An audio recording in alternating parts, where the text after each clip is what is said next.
Boa tarde a todos.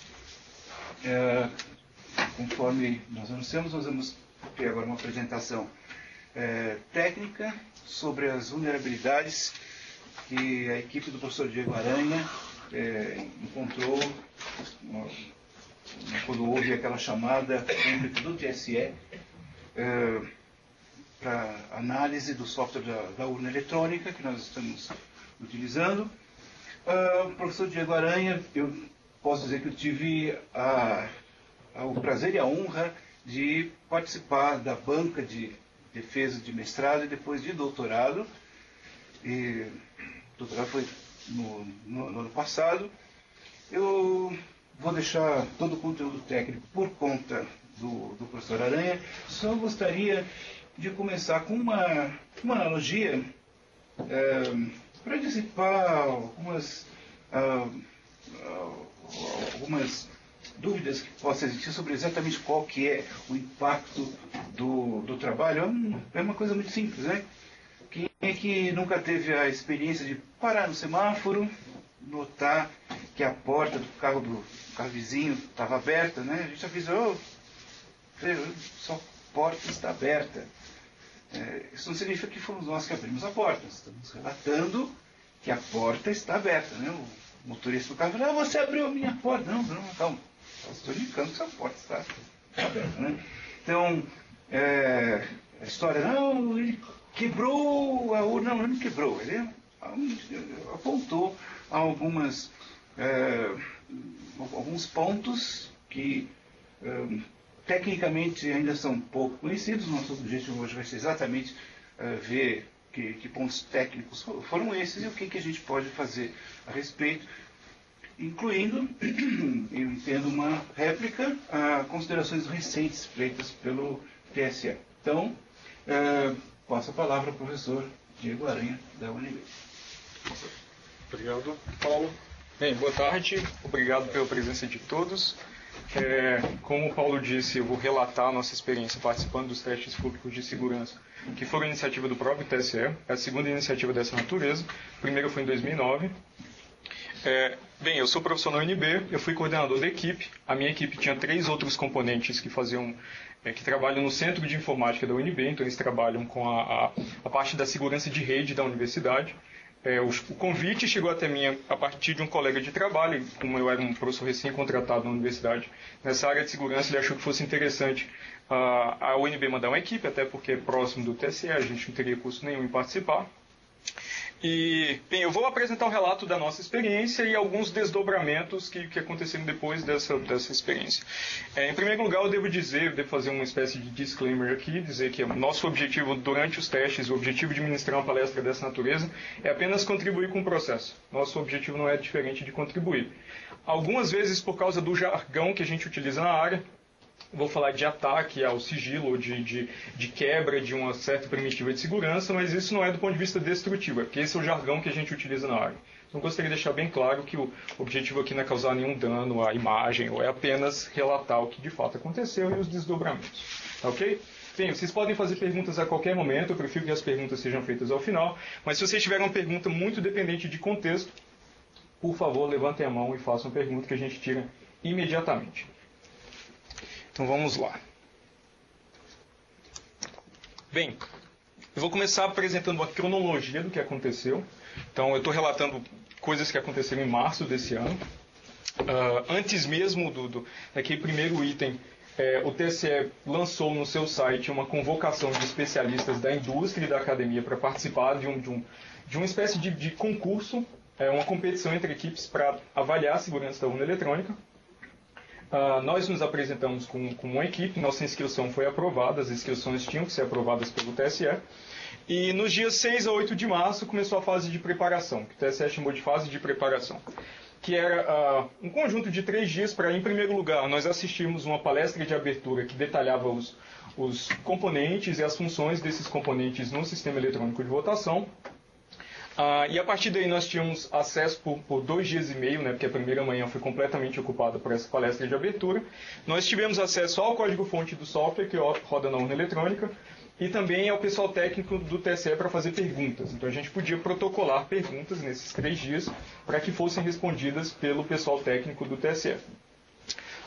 O objetivo dessa fase de preparação era permitir às equipes formular suas estratégias de teste ou de ataque do software ou até dos componentes físicos. O teste, o evento, ele se concentrava na urna eletrônica, porque esse é o núcleo do nosso sistema eletrônico de votação, e ele tinha equipes com especialidade tanto na parte de software quanto na parte de hardware. Então ele não se restringia apenas ao software. Como nós somos do Departamento de Ciência da Computação ou do pessoal de redes da universidade, claramente nosso viés é de software, então a gente se concentrou na parte de software. Mas tinha outras equipes focadas na parte de hardware também. Bem, depois de um hiato aí de 12 dias, começou a fase de testes, propriamente dito. Nós não podíamos fazer nenhum teste de fato durante a fase de preparação. Entre esses 12 dias, nós tínhamos que formular planos de teste, o que o TSE chamou de planos de teste, que é a metodologia que as equipes iriam utilizar para tentar atacar ou testar alguma das propriedades de segurança da urna eletrônica. Esses planos de teste também tinham que ser protocolados e aprovados pelo TSE antes de execução, antes que a equipe pudesse executar. E, obviamente, o objetivo dessa fase era validar as hipóteses que nós construímos enquanto participando da fase de preparação. Nós recolhemos informação, formulamos hipóteses e o objetivo era exercitar essas hipóteses com metodologias concretas. Ao final dessa fase de testes, estava prevista uma redação conjunta de relatórios finais por equipe, conjunta entre a equipe e o próprio TSE, contendo parecer das duas partes a respeito dos resultados. E uma coisa que eu devo falar é que nós elaboramos 2 planos de teste, os 2 foram aprovados pelo TSE. Um visava testar o sigilo do voto, o outro visava testar a integridade dos resultados de uma eleição simulada. Eu vou chegar um pouco mais, quando eu vou falar do edital de abertura vai ficar mais claro exatamente o que é o sigilo e a integridade, por que a gente tinha um teste para cada uma dessas 2 propriedades. Bem, no dia 29 de março, 7 dias depois, o TSE organizou uma audiência pública para prestar contas dos resultados, fazer uma divulgação dos resultados e também fazer uma premiação simbólica, que nós fomos agraciados com o primeiro lugar por causa dos nossos resultados. Ao final, perto do final da palestra, eu vou discutir um pouco a apreciação técnica por parte do TSE a respeito das nossas conclusões e também falar um pouquinho de critérios de pontuação e coisas dessa natureza. Porque era não só um evento para avaliar a segurança, mas também a competição entre equipes. Então tinha um sistema de pontuação bem definido para permitir uma apreciação objetiva dos resultados, não subjetiva.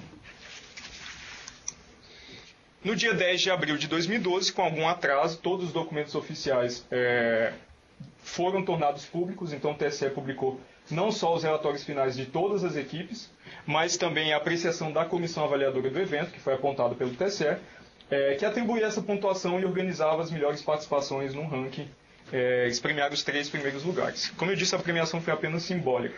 A primeira edição dos testes teve uma premiação em dinheiro, me parece que isso causou algum tipo de problema burocrático. Nessa edição dos testes, a premiação foi exclusivamente simbólica.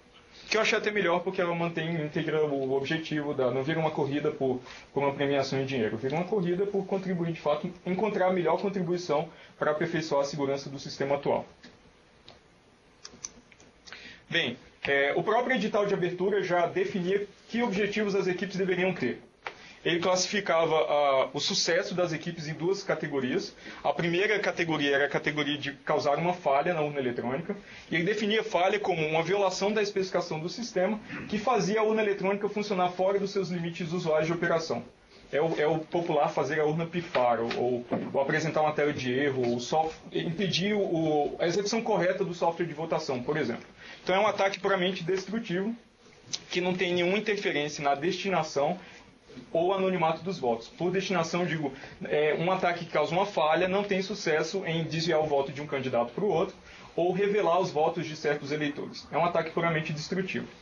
A segunda categoria era a de fraude, que aí já passa a ser um ato intencional, tentando atacar uma dessas 2 propriedades, ou a integridade ou o sigilo dos votos, e que funcione preferencialmente ou idealmente sem deixar nenhum tipo de rastro ou vestígio. porque se deixa rastro ou vestígio, pode permitir uma detecção, talvez com algum custo, mas que permita a autoridade eleitoral saber que de fato alguém causou uma fraude ou causou algum problema em algum dos componentes. Eu peço que vocês memorizem bem essas duas categorias, porque eu vou precisar delas quando eu discutir a apreciação por parte da comissão avaliadora. Continuando. Bem, a nossa equipe prontamente se apresentou na manhã do dia 6 de março para participar da palestra de abertura, especialmente porque vários componentes da equipe já nem lembravam mais como o sistema de votação brasileiro se organizava. Eu, particularmente, não voto há acho que 6 anos, por várias questões. Eu tenho justificado, eu não estava nem no Brasil quando ocorreram eleições. Então foi ótimo para eu participar e nivelar todo mundo exatamente, ainda que a palestra tenha sido superficial, nivelar todo mundo exatamente qual era o foco do evento e já nos fazer também começar a elaborar hipóteses a respeito de pontos interessantes que podiam ser avaliados. Então, relembrando para os que também, como eu, não lembravam como se organiza o sistema eletrônico de votação. Bem, o TSE produz um software. Esse software é carregado em todas as urnas eletrônicas a partir de um cartão de flash. Isso antes de eleição. No dia da eleição, entre as 7 e as 8 da manhã, o mesário é responsável por emitir a zerésima, que é um documento que supostamente prova que a urna eletrônica não tem votos previamente computados para nenhum candidato. Às 8 da manhã, a votação é aberta, então os eleitores podem começar a inserir votos na urna. Claro, segue-se a votação propriamente dita, então todos os eleitores vão lá e inserem seus votos na urna eletrônica. Em torno das 17 horas, se não houver fila, o mesário entra com comando na urna para encerrar a votação. Então, nesse encerramento da votação, há um procedimento muito específico, que a urna imprime os boletins de urna, que são as totalizações para aquela urna específica, para cada candidato, quantos votos cada candidato recebeu. Também um log que tem todos os eventos que aconteceram dentro da urna, todos os eventos captados pelo software da urna eletrônica, também esse documento é produzido, e também o registro digital do voto, que a gente vai entrar em instantes, mas é uma lista fora de ordem dos votos propriamente ditos inseridos pelos eleitores. Esses 3 documentos são autenticados, eles têm um mecanismo criptográfico de autenticação, onde são assinados digitalmente, e são escritos no que o TSE chama de mídia de resultados, que é um pendrive laranja, com formato bem distinto, com logo, inclusive, do tribunal, que é utilizado pelo mesário para transmitir basicamente, ele tem o resultado daquela urna. Então, o mesário utiliza esse pendrive para transmitir o conteúdo, os arquivos produzidos pela urna, para o sistema de totalização central. Então, o sistema de totalização basicamente recebe todos esses arquivos, soma tudo e começa a produzir aqueles boletins parciais com os resultados das eleições.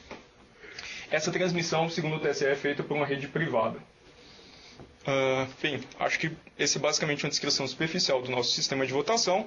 E eu devo dizer que, mais uma vez, que os testes tiveram um foco único apenas na urna eletrônica. O argumento do TSE é que, se alguém tenta, por exemplo, atacar o sistema de totalização, isso, no máximo, atrasa a divulgação dos resultados da eleição, porque você já tem cópias impressas dos boletins de urna em cada uma das sessões eleitorais. E essas cópias impressas também são publicadas na internet. Então, em tese, qualquer pessoa pode fazer sua totalização independente do TSE e verificar se os resultados batem. Os partidos podem fazer isso, os eleitores podem fazer isso. Em tese.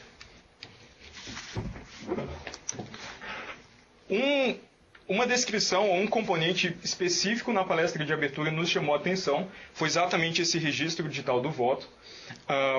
A história dele é que foi um arquivo que é tornado público para os partidos, que veio substituir o voto impresso. Se eu não me engano, nas eleições de 2002, algumas das urnas, eu não sei se todas as urnas, tinham um impressor que imprimia os votos para a conferência do eleitor. Isso causou uma série de problemas operacionais, e a sugestão encontrada foi fazer a urna eletrônica não produzir apenas a totalização, mas também produzir os votos propriamente ditos de cada um dos eleitores, registrá-los no arquivo, e para que os partidos possam recolher todas essas listas fora de ordem dos votos e fazer uma totalização, comparar essa totalização com a totalização produzida pelo boletim de urna, produzido pela urna.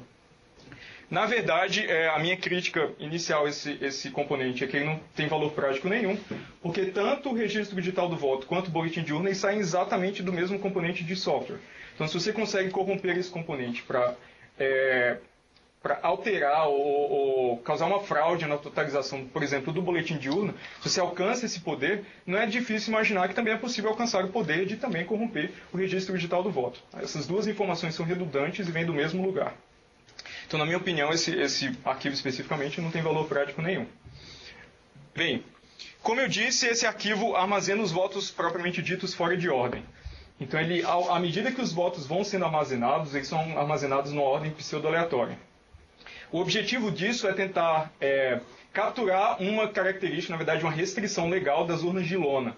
A lei brasileira determina que as urnas de lona têm que ser grandes o suficiente para que os votos não se acumulem em ordem. Porque se eles se acumulam em ordem, você retira os votos na ordem inversa, você sabe exatamente que eleitor votou em quem.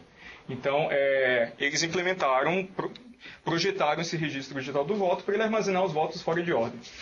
Então, uma explicação um pouco mais gráfica de como funciona. Primeiro, é um arquivo de tamanho fixo. Então, o número de linhas ali é o número de eleitores daquela sessão eleitoral. Então, supostamente, na nossa sessão eleitoral, nós temos apenas 7 eleitores. E o arquivo é dividido em diferentes sessões. Então, nós temos aqui uma sessão para cada um dos cargos sendo... cada um dos cargos em disputa naquela eleição. Então, por exemplo, nós temos aqui uma eleição com prefeito, governador e senador. Quando o primeiro eleitor faz as suas escolhas, cada uma de suas escolhas é armazenada numa dessas... Para cada um dos cargos, a escolha é armazenada naquela seção correspondente do arquivo e numa ordem distinta. Então, se o primeiro eleitor fez esse voto, o segundo eleitor pode ter feito esse conjunto de escolhas. Então, mais uma vez, as escolhas são aleatórias em cada uma das sessões. O terceiro eleitor pode ter feito esse conjunto de escolhas. Então, dá para ver essa versão final do arquivo. Então, dá para ver que, a princípio, a priori, observando esses votos por sessão misturados por cargo, essa ordem misturada não permite você saber em que o iésimo eleitor, o eleitor de número I, em que candidatos ele votou. Certo? Um detalhe interessante é que os buracos, se você tem eleitores que não votaram, esses buracos eles são conservados no arquivo até a produção final do arquivo. Então, a versão final do arquivo contém não só os votos propriamente ditos, mas também essas posições que não foram utilizadas, porque não foram escolhidas nesse mecanismo aí de geração de ordem pseudo-aleatória dos votos. Certo? Bem, quando eu observei quando a equipe observou essa descrição, nós imediatamente já formulamos a hipótese de que essa estrutura não tinha sido projetada e implementada corretamente. A razão para isso é que alguém sem treinamento criptográfico não perceberia que a ordem de embaralhamento desses votos precisa ter o rigor máximo de criptográfico, precisa atingir níveis altos de segurança, e alguém sem treinamento não captaria isso. Essa foi a nossa hipótese. Então, já na palestra de abertura, a gente memorizou esse componente como um ponto interessante de ataque para a propriedade de sigilo do voto. Quando essa hipótese é formulada, algumas questões aparecem imediatamente, como por exemplo, se esse RDV não foi projetado e implementado de forma segura, será que é possível simular essa ordem de armazenamento fora da urna, reconstruir essa ordem de armazenamento fora da urna? E se sim, que informações são necessárias para fazer essa recuperação? Basicamente, são essas as perguntas que a gente objetiva responder quando supõe essa hipótese. Agora eu peço licença para entrar numa questão um pouco mais técnica. Essa estrutura, essa tabela de tamanho único, tamanho fixo, ela foi implementada usando um gerador de números pseudo-aleatório, que aqui eu estou usando a definição da Wikipedia, para uma definição mais didática, que basicamente um gerador de números pseudo-aleatórios é um algoritmo, é um procedimento computacional, que produz números aproximadamente aleatórios. Então, do ponto de vista estatístico, os números têm uma característica aleatória, só que essa sequência não é verdadeiramente aleatória porque ela pode ser inteiramente determinada a partir de um conjunto pequeno de parâmetros. Especialmente o que a gente chama de semente, que essa sim deve ser verdadeiramente aleatória. Então, o funcionamento intuitivo desse gerador de números pseudo-aleatórios é receber uma semente aleatória e tentar expandir essa aleatoriedade numa sequência de números. Quem possui a semente consegue reproduzir exatamente a mesma sequência de números. Então, se você quer impedir que alguém refaça essa ordem ou reproduza essa ordem, a semente deve ser não só apenas verdadeiramente aleatória, mas também mantida em segredo ou em sigilo. Ela também deve ser confidencial, se você quer impedir que alguém reproduza essa ordem. Certo? Ficou clara essa definição? Que ela também é muito importante. Bem, após 1 hora de exame de código-fonte, nós já tínhamos absolutamente, não vou dizer absolutamente, mas 90% de certeza de que a nossa hipótese, de fato, ela procedia na prática. Que o RDV não tinha sido implementado e projetado de forma segura, exatamente porque essa semente não foi escolhida de forma aleatória. E, além disso, ela estava longe de ser mantida em segredo. Mas a gente vai chegar nisso quando detalhar a vulnerabilidade propriamente dita. Bem, no início da fase de testes, o que nós fizemos foi confeccionar um programa de análise, que o objetivo desse programa era exatamente reconstruir a ordem, ou reproduzir a ordem de armazenamento dos votos fora do ambiente da urna. E a nossa metodologia se organizava nesses passos. Primeiro, o TSE produziu uma lista secreta de votos. Então, fixava-se o número de eleitores, o TSE produziu uma lista de N votos, que era mantida em segredo de parte da equipe. O que eu chamei de parte A da equipe, junto com o pessoal de apoio do evento, eles inseriam os votos na urna, enquanto a parte B da equipe, a outra metade, se ausentava do ambiente de testes. Então eu fui um dos que saiu da sala do ambiente de testes, para não haver nenhuma alegação de que a gente estava, de alguma forma, se comunicando para que esses votos fossem transmitidos entre as duas partes. Ao final da inserção de todos os votos na urna, a parte A se retirava da sala e a parte B voltava, sem haver qualquer tipo de comunicação entre as duas partes. E aí, a partir dos produtos públicos de votação, que são exatamente aqueles arquivos que a urna eletrônica produz para a totalização, e esses arquivos também são tornados públicos para os partidos, nós executávamos o programa de análise e recuperávamos a lista de votos em ordem. Bem, o nosso programa produziu uma outra lista. Essas duas listas eram comparadas. Se as duas listas tivessem exatamente os mesmos votos em ordem, a gente decretava que o ataque teve sucesso. Então, o critério aí de sucesso é que a similaridade entre essas duas listas. Como eu disse, não havia qualquer tipo de comunicação entre as partes A e B. E o critério de sucesso é essa correspondência entre a lista secreta, pelo menos para parte da equipe, e a lista recuperada pelo programa de análise.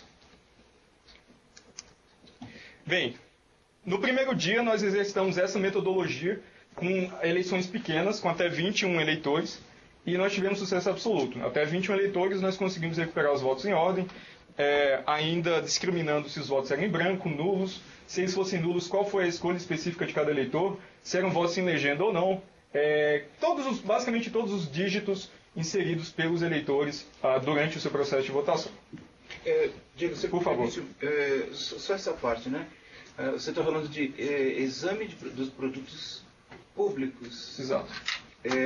O ataque, a vulnerabilidade que vocês detectaram, então ela não depende de produtos secretos ou sigilosos? Não. Quando eu estiver falando mais uma vez da premiação e da pontuação, eu vou entrar nessa questão novamente. Mas ela depende apenas de produtos públicos e conhecimento superficial do código-fonte do software da urna eletrônica. Por favor. Você consegue recuperar a ordem dos votos? Dos votos. Mas teria como saber quem votou, a ordem das pessoas que votaram? Nós, já me antecipando, nós não conseguimos recuperar essa informação a partir dos produtos públicos gerados pela urna, mas essa lista pode ser obtida de outras formas. Por exemplo, alguém pode monitorar a ordem em que as pessoas estão votando para depois recuperar recuperar os votos em ordem e fazer essa correspondência perfeita entre quem votou e quem. Mas nós não conseguimos recuperar a lista em ordem dos eleitores, apenas a lista em ordem dos votos. O que eu acho importante mencionar é que em várias comunicações oficiais, inclusive na palestra de abertura, o TSE alardeava essa funcionalidade de armazenar os votos fora de ordem como um mecanismo que protege o sigilo do voto. Então, nós atacamos o mecanismo que protegia, nós testamos, avaliamos a segurança de um mecanismo que protegia o sigilo do voto segundo o próprio tribunal. Certo? Bem, no segundo dia, o TSE nos propôs repetir a metodologia com um conjunto de dados suficientemente maior. Em particular, nosso conjunto de treinamento tinha 580 eleitores. Então, tínhamos 580 títulos de eleitor fictícios que votavam em 2 candidatos. Aplicando TSE disse que nas eleições passadas a média de comparecimento foi 82%. Então, eles nos propuseram exercitar a metodologia com 82% desse conjunto de 580 eleitores, que corresponde a 475 eleitores, cada um deles faz 2 escolhas, então um total de 950 votos. Certo? Bem, no segundo dia, depois de passar 2 horas e meia inserindo toda essa massa de dados na nossa urna eletrônica, nós executamos o programa de análise, produzimos uma suposta lista dos votos em ordem, que em primeiro lugar foi comparada com a lista do TSE apenas por amostragem, então um voto tinha 24 páginas, com talvez, não sei, uma porção de votos por página. Então eles verificaram um voto por página se a lista de fato estava correta. Na apuração por amostragem, todos os votos estavam corretos, essa preliminar, e depois sucederam a passar mais 2 horas cantando esses votos em voz alta para comparar se as 2 listas de fato estavam corretas. O que gerou até uma certa comoção, porque tinham 9 equipes trabalhando na mesma sala e de repente uma equipe para o que estava fazendo para verificar 2 listas de votos em ordem. Então era alguma coisa do tipo, eleitor número 75, voto 91, legenda, correto. Então nas próximas 2 horas a gente fez basicamente isso. E aí houve sucesso absoluto, a gente recuperou todos os votos em ordem, com exceção de um único dígito que eu só consigo acreditar que foi um erro de digitação, porque passar 2 horas e meia digitando candidatos e votos, uma gama de votos enorme, causaria pelo menos um erro de digitação. Tanto que a escolha era 92005 e o nosso programa retornou 95005, alguma coisa dessa natureza. Continuando. Bem, por que isso foi possível? Que eu imagino que seja a pergunta que todo mundo esteja se fazendo. Em primeiro lugar, o que nós verificamos quando visitamos o código-fonte da urna eletrônica, é importante também falar que esse código-fonte era exibido numa sala diferente da sala de testes, tinha todo um procedimento de segurança para visitar esse código-fonte, e a gente não podia entrar dentro da sala do código-fonte com nenhum dispositivo que permitisse reprodução do que estava lá dentro.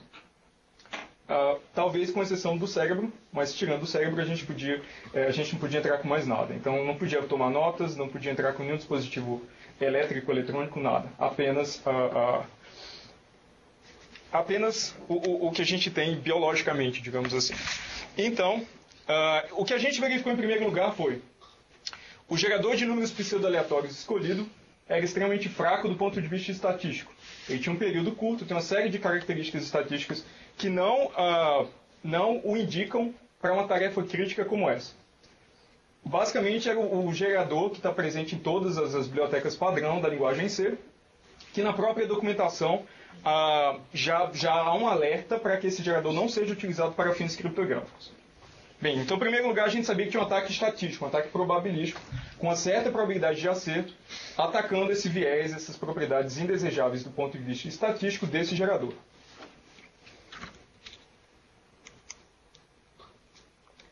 Bem, além disso, a escolha de semente do TSE não era verdadeiramente aleatória, longe disso. Ela era, na verdade, uma tomada de tempo com precisão de segundos. Então, é uma chamada também da função em si que retorna a tomada de tempo com precisão de segundos. O que, obviamente, já viola o modo de operação do gerador. A gente viu que tinha que ser aleatório e, dependendo do caso, também mantido em segredo. E aí a gente já muda o ataque de um ataque probabilístico para um ataque que faz uma busca exaustiva nesses valores possíveis de semente, já que a semente não é aleatória, para tentar encontrar qualquer semente que dá a ordem correta dos votos. Bem, não satisfeitos, a gente não precisou nem fazer busca exaustiva, porque a semente também era tornada pública. Então a semente ela era armazenada nos produtos públicos da eleição, ela era impressa nos produtos públicos da eleição, e elimina a necessidade, como eu disse, de qualquer busca exaustiva. A gente bastava encontrar a semente, rodar o programa de análise, reproduzir a ordem de números que essa semente propicia e aí acessar o arquivo nas posições determinadas e recuperar os votos em ordem. Então vou mostrar bem claramente onde estava essa semente. Então essa aqui é a zerésima, essa tomada de tempo feita para se encontrar a semente, para gerar a ordem de embaralhamento dos votos, ela era feita no início do sistema de votação, que é exatamente quando a zerésima é impressa. Então a tomada de tempo era a hora da zerésima. Então está aqui a semente que deveria ser aleatória e secreta.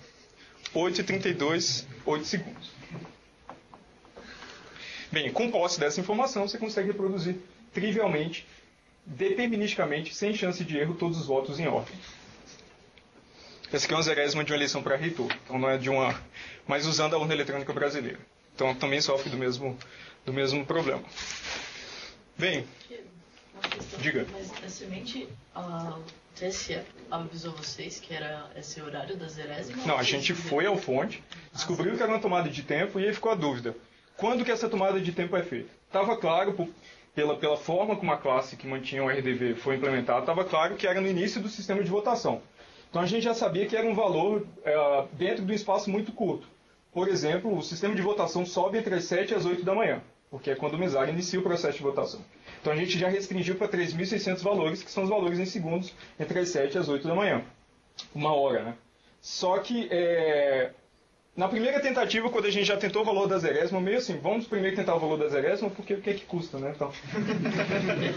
e aí foi exato, gente, era o valor da zerésima para descrença até dos membros da equipe, assim, porque era exatamente o valor, mas a gente esperava que fosse algum delta em segundos a partir desse valor, ou não sei, alguma coisa assim, mas de fato era o valor impresso. Bem, essa vulnerabilidade permite 2 ataques. O primeiro é um ataque direto, a semente é pública, você recupera a semente que é pública e desfaz a ordem de embaralhamento dos votos, os votos armazenados no RDV. E um outro ataque possível é, se por algum motivo você não tem acesso à semente pública, supondo que existe algum motivo para isso, você também pode fazer uma busca exaustiva na semente, e como os buracos existem no RDV, você consegue pegar uma semente, produzir a ordem que aqueles votos deveriam ser armazenados e verificar se os buracos batem com o RDV que você está analisando. Então você também consegue, a partir do RDV, dos votos fora de ordem, encontrar a semente. Você consegue também fazer um ataque inverso. Você tem uma noção de quanto tempo levaria para determinar a semente correta por esse método, caso a semente não aparecesse já impressa, que não estivesse disponível imediatamente? A gente sabe que no máximo seriam 3.600 valores, né, com a clara concentração em torno das 7h30, que é quando os mesários são instruídos a produzir a zerésima. Então seria algum valor a partir da zerésima, porque a tomada de tempo seria feita no início do processo de votação. Então assim, não teria sido instantâneo, mas teria sido fração de segundo. Não seria nenhum tempo perceptível como demorado. O atacante não ia precisar de nenhum esforço computacional suficiente, razoável, para atacar isso. A segurança é de em torno, acho que, de 12 bits. Para atingir 3.600 valores. Se você quiser percorrer o intervalo inteiro. A gente também sabe disso, porque eu tinha um programa, com uma salvaguarda, eu implementei também um programa que, a partir do RDV, da ordem de votos embaralhados, eu encontrava a semente e eu exercitei também esse programa lá, até para ver se ele estava correto. Ele retornava valores instantaneamente. Então não é nenhum... Isso não ia ser nenhum problema para um atacante. Bem, algumas características desses 2 ataques. Primeiro, eles são eficientes, então não há nenhuma probabilidade de acerto aí, a probabilidade é 100%, o ataque determinístico, ele é exato.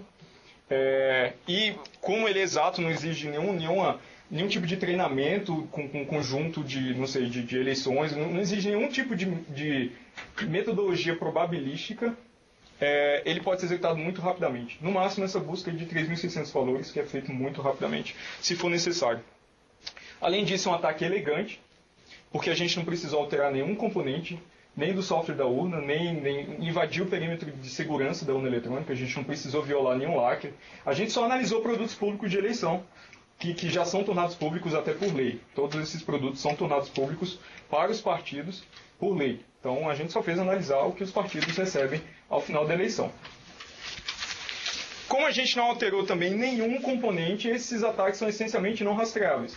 A gente não alterou nada, a gente só leu coisas. Então não tem como você rastrear alguém que leu coisas. Especialmente quando essas coisas são públicas.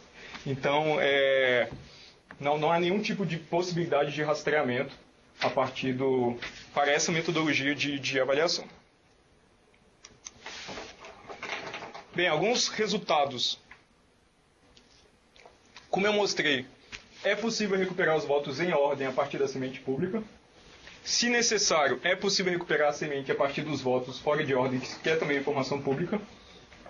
E aí fica demonstrado que a gente derrotou o único mecanismo da urna para proteger o sigilo do voto, que era definido pelo TSE como um mecanismo de proteção do sigilo do voto. Com essa metodologia, ele fica claramente derrotado. Posteriormente, depois do fim do evento, no dia seguinte, na verdade, ao dia 23 de março, a gente encontrou a informação que a gente não tinha feito essa análise até por uma questão de tempo. A gente só teve 3 dias durante a fase de testes, que foram ocupados com exercitar essa metodologia com eleições com eleitores, o número de eleitores cada vez maior, e produzir o relatório final, que tinha ali um equilíbrio delicado de pareceres entre as duas partes. Mas no dia seguinte, a gente descobriu que o log da urna eletrônica também registra o horário em que cada voto é computado. Então, não só a gente consegue recuperar os votos em ordem, mas como consegue recuperar o voto que foi inserido às 3h30, por exemplo. Bem, o próprio evento já definia esse componente de participação da equipe, que caso alguma vulnerabilidade fosse encontrada, a equipe tinha um papel, tinha um dever de sugerir correções. Obviamente, a gente estava lá para contribuir com o processo, então nós também fizemos correções. O que é curioso é que todas as nossas correções utilizam dispositivos ou componentes que já estão presentes na urna eletrônica e não estavam sendo utilizados para projetar ou para implementar aquele RDV de forma segura. Então, algumas dessas correções. Primeiro, usar um gerador de números verdadeiramente aleatórios em hardware. Metade das urnas eletrônicas, eu acho que em torno de metade, tem um gerador de números aleatórios em hardware que não estava sendo utilizado para isso. Eu não sei para que função esse gerador é utilizado. Outros 2 compromissos de engenharia, digamos assim, não são soluções absolutas para o problema, mas incrementam significativamente a situação, a segurança da solução. É usar um gerador nativo do Linux, que pode ser acessado por esse arquivo aqui, o /dev/random. E ele tem qualidade criptográfica, pelo menos ele é projetado para ter qualidade criptográfica. O problema é que esse arquivo ele tem uma metodologia de acesso bloqueante, então ele só produz bits aleatórios se de fato ele tem bits aleatórios. E isso é um problema para a urna eletrônica porque ela tem um regime de execução muito determinista. Então ela inicializa numa hora específica, roda sempre os mesmos programas, não existe entrada suficiente por parte do usuário, que é o eleitor, para ele coletar a informação aleatória.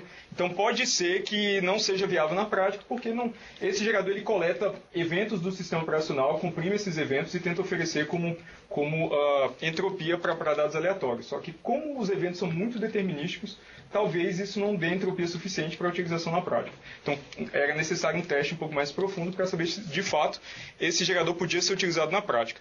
A terceira solução foi usar o gerador não bloqueante, que produz bits ainda que eles não sejam aleatórios. Ele produz o melhor que ele tiver lá.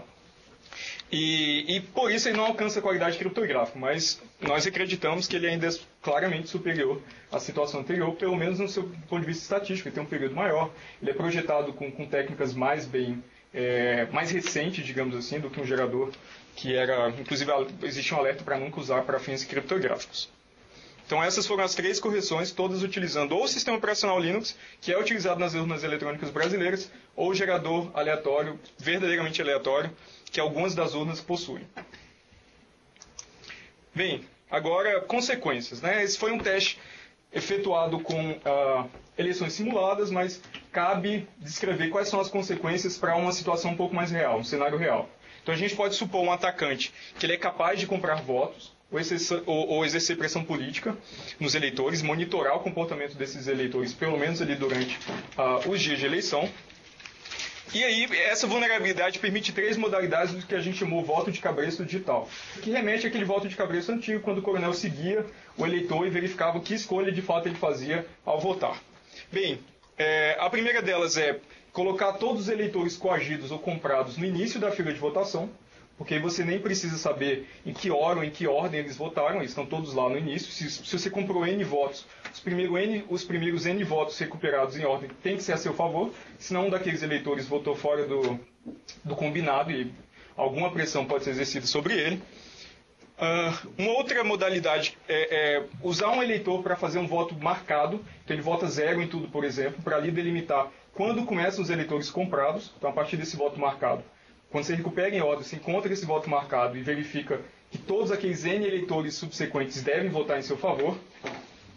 E a terceira modalidade é instruir os eleitores coagidos a votar em horas ou posições pré-determinadas. Então, por exemplo, dizer para eles, votem às 3, você vota às 3h30, para tentar depois recuperar a partir do log e da lista de votos em ordem, exatamente qual foi o voto desses eleitores. Ou em posições pré-determinadas. Então, assuma um atacante que ele tem alguma sofisticação matemática, e ele quer que os eleitores comprados fiquem em posições primas da fila de votação. Então imagina esse caso, ele tem obsessão com números primos. Então podia ser o caso também, ele recuperaria só as posições primas da lista de votos em ordem e verificaria se de fato esses eleitores votaram em seu favor ou não. E uma outra modalidade é o que a gente chamou de quebra de sigilo direcionado, que de posse do local e horário de votação, da sessão eleitoral, da zona eleitoral e da hora, você recupera aquele voto específico. O objetivo desse ataque é tentar revelar o voto de uma pessoa influente. Então a gente chamou carinhosamente de recuperação do voto da Sandy, porque tudo que a Sandy fala tem uma repercussão enorme, então talvez seja interessante recuperar o voto de uma pessoa influente como a Sandy. Vocês podem pensar também em empresários, políticos, o próprio presidente, então esse ataque é direcionado a uma pessoa influente para fazer algum tipo de represália ou colocá-lo em posição constrangedora. O que é importante é que a vulnerabilidade permite fazer essa recuperação exata, sem chance de erro. O atacante, no caso, ele tem uma certeza matemática que, de fato, o eleitor fez aquela escolha, sendo a favor dele ou não. Bem, de início, o TSE se manifestou de forma extremamente positiva à nossa metodologia. Durante as fases finais do evento, foi dito pelo pessoal do TSE que a nossa contribuição era extremamente positiva, que eles aprenderam muito com os testes apresentados. Na audiência pública, eles até sugeriram que nós prestássemos concurso para trabalhar no TSE. E foi dito também que, com certeza, eles iriam consultar a academia de novo nos próximos 2 anos, porque a gente tinha dado uma contribuição bem contundente para o incremento da segurança da urna eletrônica. Bem, já no relatório que não pode ser recorrido da comissão avaliadora, eles qualificaram o nosso ataque como causando uma falha e não uma fraude. Lembrando que falha é colocar a urna num modo de operação fora dos seus limites. Corromper o estado de execução da urna eletrônica. A gente não precisou fazer isso em nenhum momento, a gente não queria fazer isso em nenhum momento, porque a gente queria que a eleição chegasse até o fim, para que todos aqueles arquivos fossem íntegros, eles fossem corretos para a gente poder fazer a recuperação em ordem. Então não faz nenhum sentido qualificar nosso trabalho, nosso resultado como causando uma fraude, não uma fraude. Uma falha e não uma fraude, perdão. Além do que, no próprio título do nosso plano de testes, a gente já usava o termo tentativa de quebra ou violação do sigilo do voto. Então, obviamente, não era uma tentativa de causar nenhum problema físico, nenhum problema lógico no software da urna eletrônica. Além disso, nossa pontuação foi especialmente penalizada, porque, segundo o TSE, nós precisávamos de acesso físico à urna, mas é claro que a gente tinha que votar lá durante o ambiente de testes. A gente não tinha um conjunto de eleições, de resultados de eleição para tentar executar algum tipo de avaliação. A gente tinha que votar. Então, claramente, a gente precisava de acesso à urna. Também a mídia de resultados. Bem, a gente não tinha, a única forma da gente recuperar aqueles arquivos públicos dentro do ambiente de testes era ler o conteúdo da mídia de resultados, porque tudo que a gente estava simulando era escrito dentro daquele pendrive. Então a única forma da gente acessar os produtos que se tornam públicos posteriormente dentro do ambiente de testes é acessar a mídia de resultados. E, por último lugar, para você tirar a mídia, você precisa romper um lacre. É exatamente o que o mesário faz no final de toda eleição, ele rompe um lacre, tira a mídia de resultados e transmite conteúdo para o sistema totalizador central do TSE. Lá a gente também tinha que romper o lacre para tirar a mídia, porque eu não consigo ler a mídia enquanto ela está plugada na porta USB da urna eletrônica. Então tinha que romper o lacre. Para fins de pontuação, nós somos penalizados por esses 3 itens, que chamaram de pontos de intervenção. E além disso, por nós termos visualizado o código-fonte da urna, que foi exatamente oferecido por eles. Então nós também fomos penalizados por ter visualizado o código-fonte na urna. Bem, nossa pontuação final foi 0.0313, numa escala que vai de 0 a 400.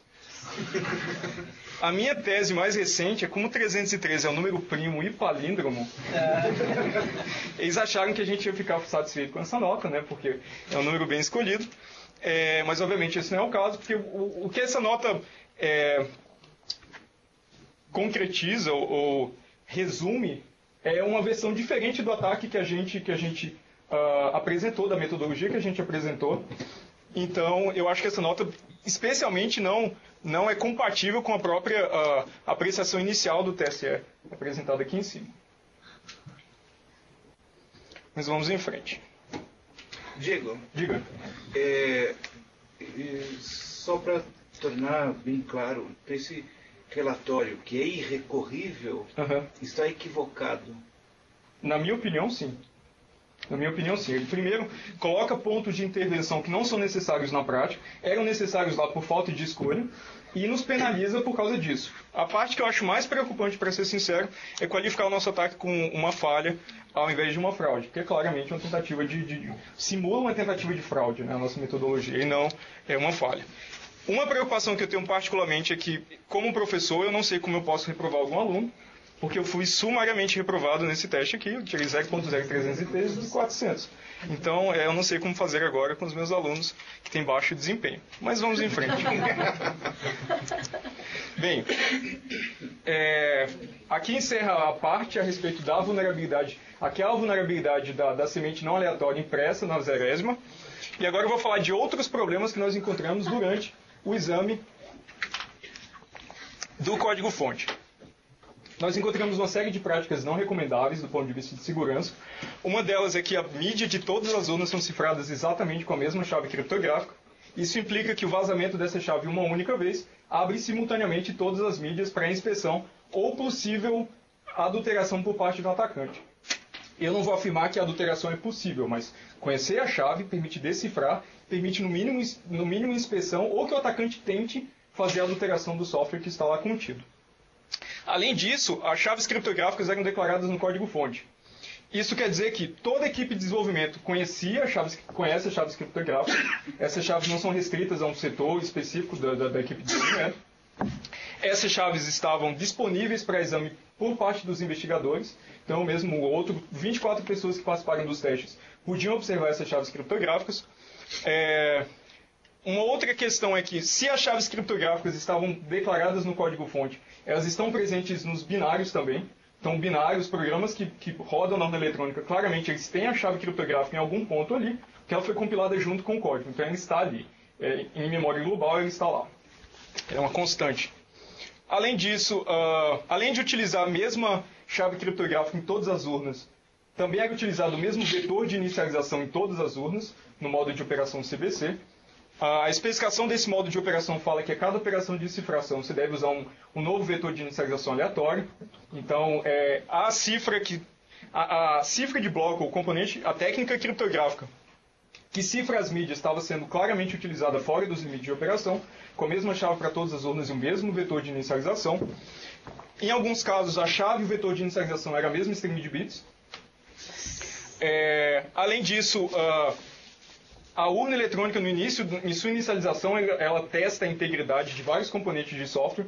Então, tem 3 chamadas de função, uma delas é para 3 ou 4, uma delas testa os programas, outra testa os dados de candidatos, as fotos dos candidatos e os títulos de eleitor, e a outra testava as bibliotecas dinâmicas.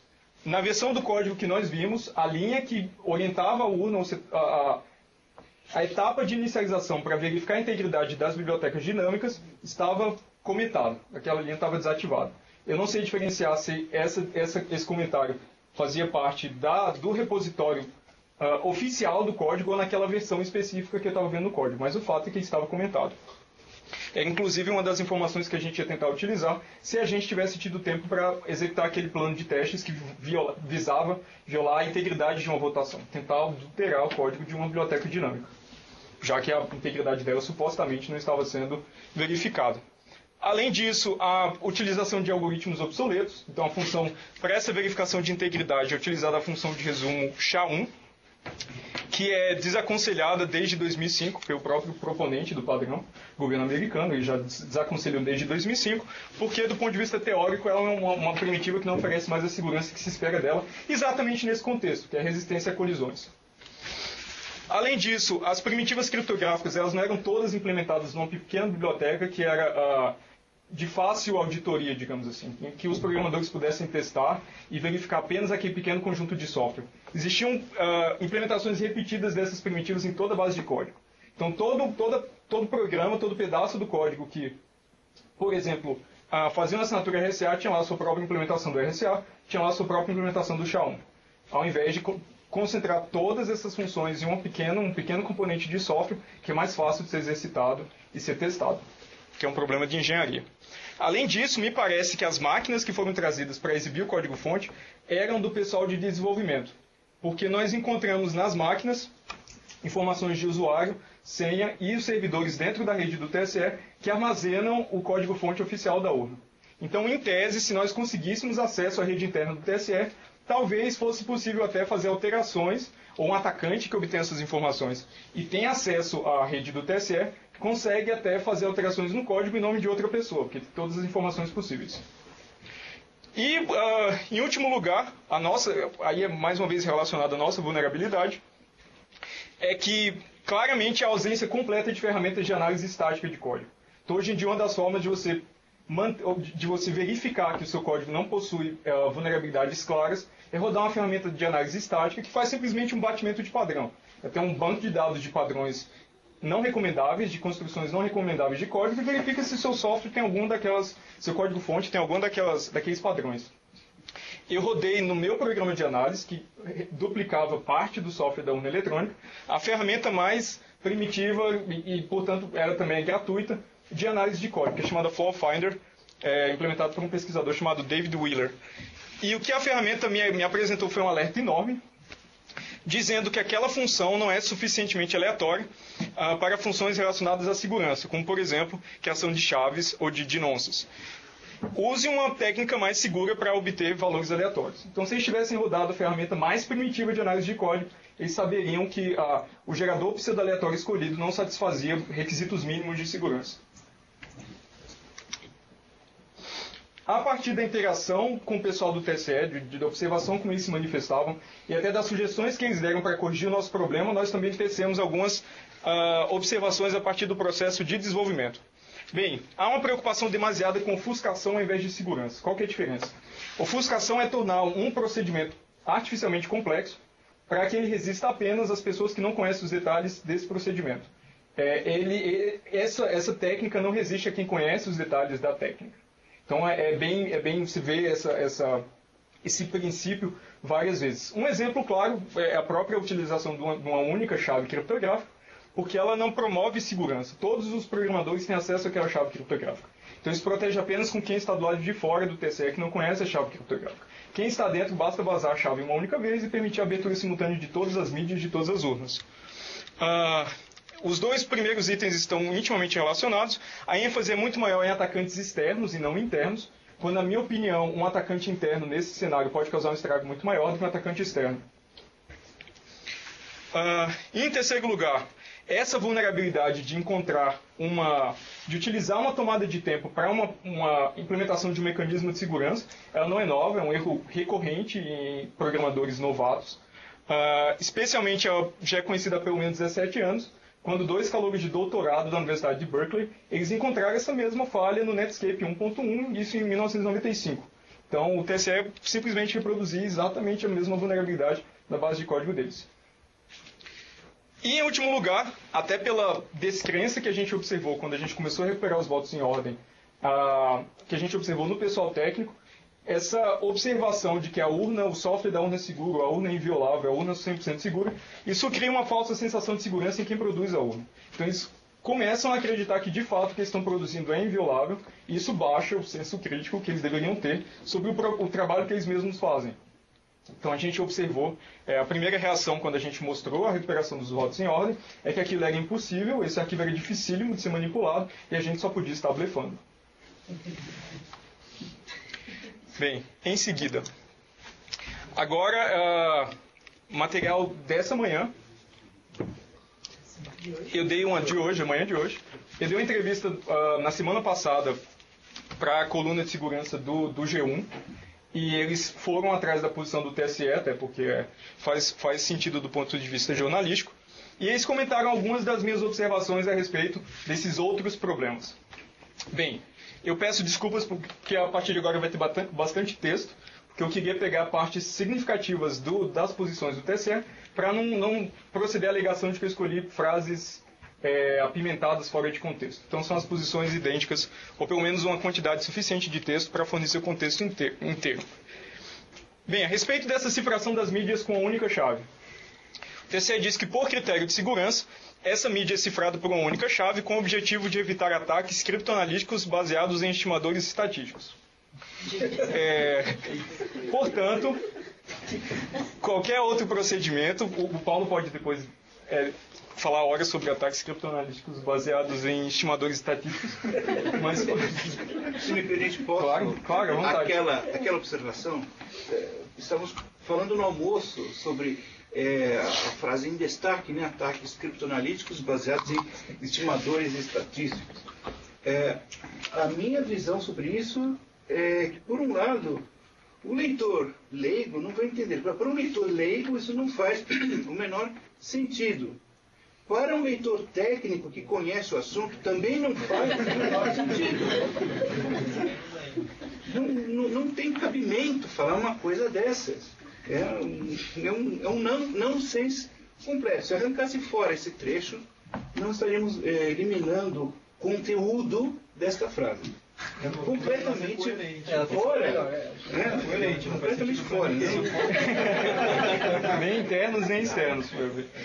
A primeira medida coerente. Bem, então, continuando. Portanto, qualquer outro procedimento, como utilizar-se de várias chaves para cifrar o mesmo conteúdo com o objetivo de prover sigilo, torna por si só o resultado fragilizado. Então, basicamente, eles estão falando que usar múltiplas chaves criptográficas é ruim.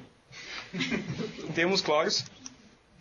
A respeito dessa ênfase em atacantes externos, eles falaram que a segurança do sistema eletrônico de votação não depende somente de pessoas, ela permeia todo o processo, desde o TSE até os tribunais regionais e cartórios eleitorais.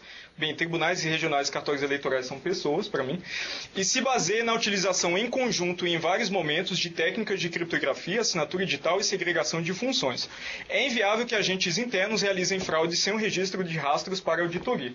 Eu entendo que a auditoria também é feita por pessoas humanas, não por software. Eu não conheço auditoria feita automaticamente por software. São procedimentos feitos por pessoas.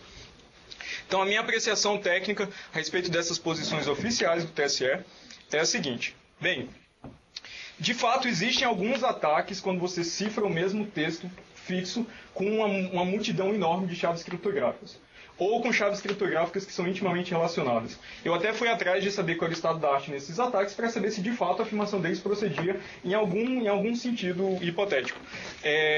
Mas esses ataques atualmente, o melhor ataque que utiliza essas características ainda é de interesse exclusivamente acadêmico. Então precisa de uma quantidade inimaginável do mesmo texto cifrado com quantidade inimaginável de chaves.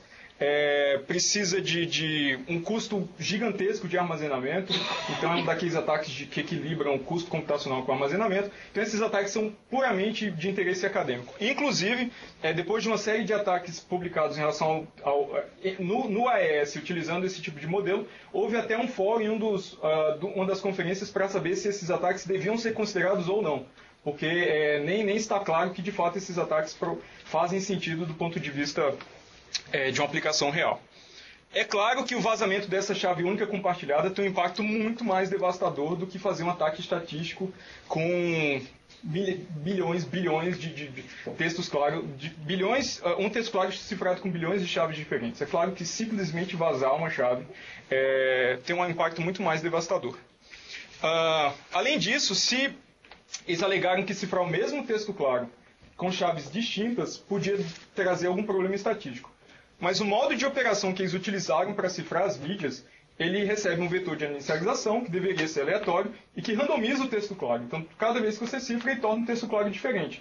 Então, eles já tinham a própria forma de tornar de mitigar esse problema do texto fixo cifrado com chaves diferentes. Basta utilizar o modo de operação que eles escolheram corretamente. Lembra que eu falei que eles usavam o mesmo vetor de inicialização para todas as urnas, tornando essencialmente o texto claro fixo para todas as urnas. As 500 mil urnas.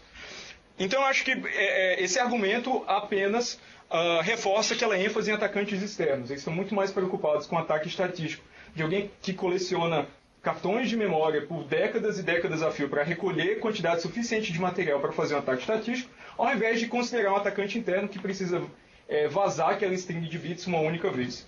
Então eu escolhi uma tirinha do XKCD que apresenta essa questão bem explicitamente. Então temos aqui do lado o sonho da literatura criptográfica é o seguinte: alguém intercepta um laptop cifrado e o atacante fala o seguinte: vamos construir um supercomputador com $1 milhão para quebrar a criptografia desse laptop. O outro fala: caramba, nós não vamos conseguir fazer isso. Eles usaram RSA com uma chave de um tamanho enorme de 4.096 bits. E aí o primeiro atacante disse que, droga, nosso plano não pode ser executado. Só que o que acontece na prática? Bem, o notebook dele está cifrado, vamos drogá-lo, vamos bater nele com uma chave inglesa que custou $5, até que ele diga qual que é a senha ou a chave criptográfica. Porque de fato é isso que acontece. O que aqui está mostrando é que existe uma diferença enorme entre o que é considerado na literatura, que seria esse caso aqui, não que a literatura não seja real, mas ela supõe que de alguma forma você resolve o problema humano, e o que acontece na prática, que é raramente uma primitiva criptográfica resiste a alguém que colabora com o atacante. Eu não conheço nenhuma primitiva criptográfica que resista a isso. Então, sempre se fala que o ponto fraco em qualquer sistema informatizado é o fator humano. Isso de fato é, porque você consegue manipulá-lo, comprá-lo, convencê-lo, forçá-lo, pressioná-lo. Você não consegue fazer isso com bits ou com programas. Bem, mostramos uma série de problemas no software da urna eletrônica. Vocês devem estar se perguntando, e agora o que a gente pode fazer? Como nós podemos ter uma eleição autêntica, confiável, utilizando um software que a gente sabe que tem uma série de problemas?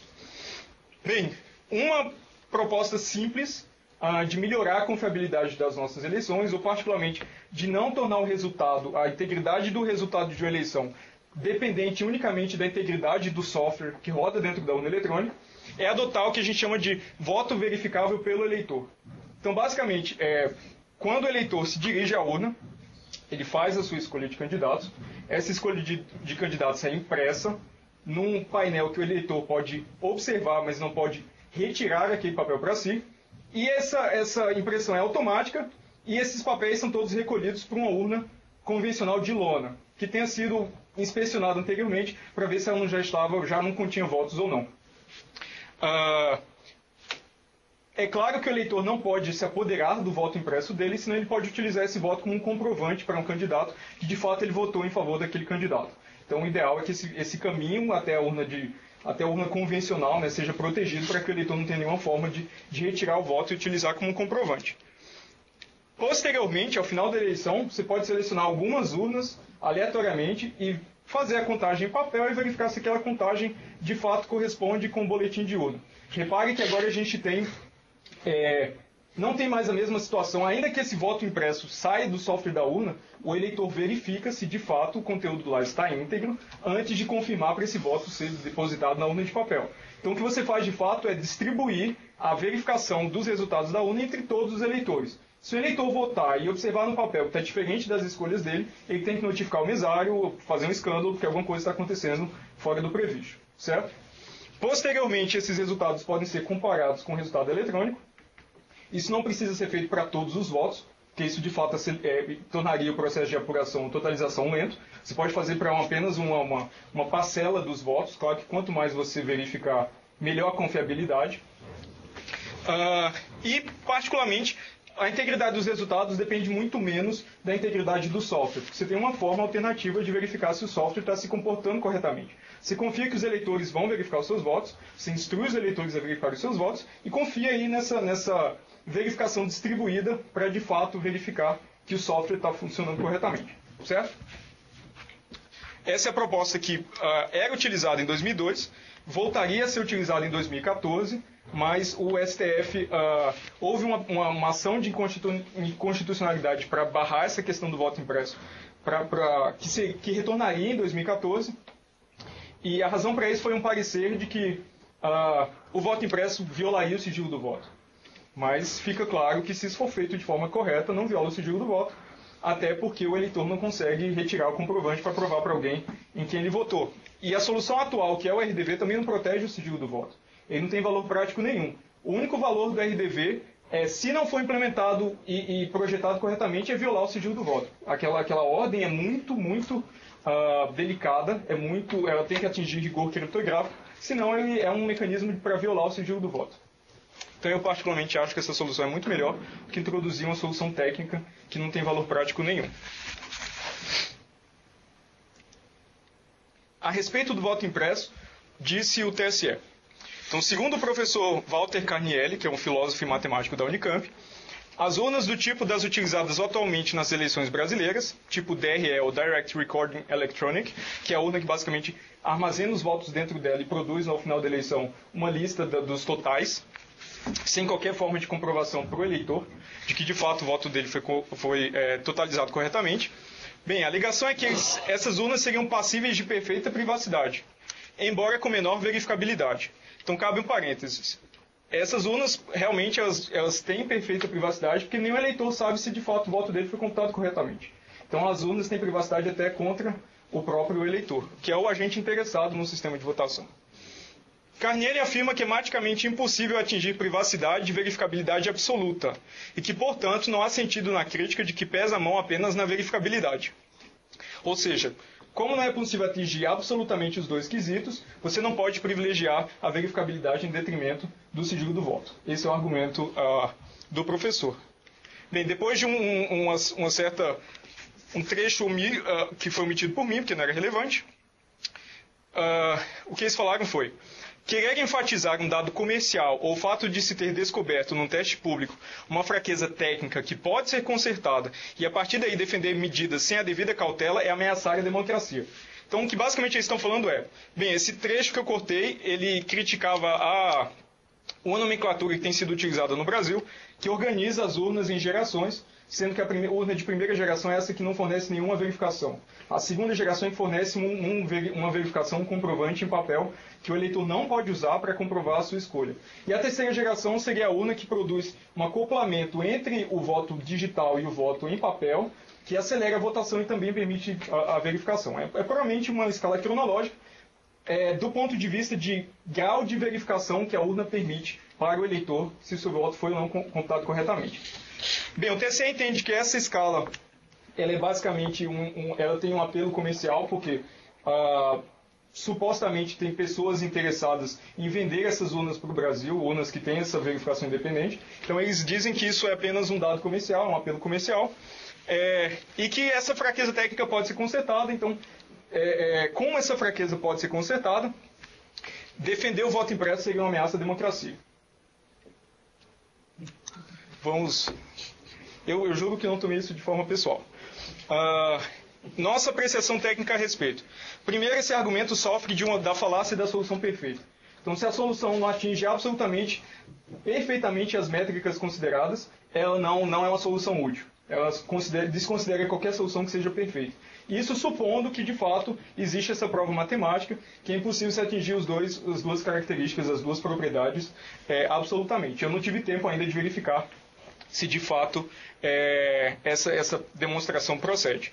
Então, eu faço a pergunta para vocês: qual situação é desejável para o eleitor? A situação atual, onde a urna tem 100% de privacidade contra o eleitor e 0% de verificabilidade, o eleitor de fato não pode verificar se o voto dele foi computado corretamente, ou uma solução que compromete um pouco de privacidade para aumentar substancialmente a verificação. Por exemplo, hipoteticamente oferecendo 95% de privacidade, esses 5% seriam eleitores lá que não procederem corretamente e não sei, tirar uma foto do voto impresso, alguma coisa dessa natureza, mas ainda assim permitindo 95% de verificação. Os 5% seriam eleitores que não se preocuparam em verificar, então abriram a possibilidade de talvez um percentual dos votos de fato ter sido adulterado. Então, qual dessas duas situações é desejável para o eleitor? É mais para exemplificar como o argumento é uma falácia de solução perfeita, porque claramente essa solução é superior a essa solução. Qualquer engenheiro chegaria à mesma conclusão. Bem, além disso, essa solução do voto impresso diminui a pressão sobre a integridade do software de votação. Então, como o resultado das eleições não depende unicamente da integridade do software, ele não passa a ser o único ponto de ataque. Você cria novos pontos de ataque, aumentando o custo de ataque por parte a ser executado por um atacante. Ou seja, se o software tem menor pressão, você pode baratear o custo, por exemplo, não tendo que promover tantas auditorias, ou até fazer esses testes públicos de segurança. Não há necessidade de fazer um teste público se a urna já produz um verificador, ou pelo menos a menor necessidade de fazer um teste público, se a urna produz um verificador que o próprio eleitor pode conferir. Você distribui a verificação entre todos os eleitores. Bem, eles também alegam que existe uma série de dificuldades operacionais o custo é muito alto de você acoplar impressores em todas as urnas já têm impressores, são essas impressoras que imprimem a zerésima e o boletim de urna, ainda que elas tenham carga menor de trabalho, eu imagino que é possível utilizar impressores que não travem ou não impeçam a votação de acontecer. Impressoras são muito mais antigas que urnas eletrônicas, então suponho que o estado da arte de impressoras satisfaz esse requisito.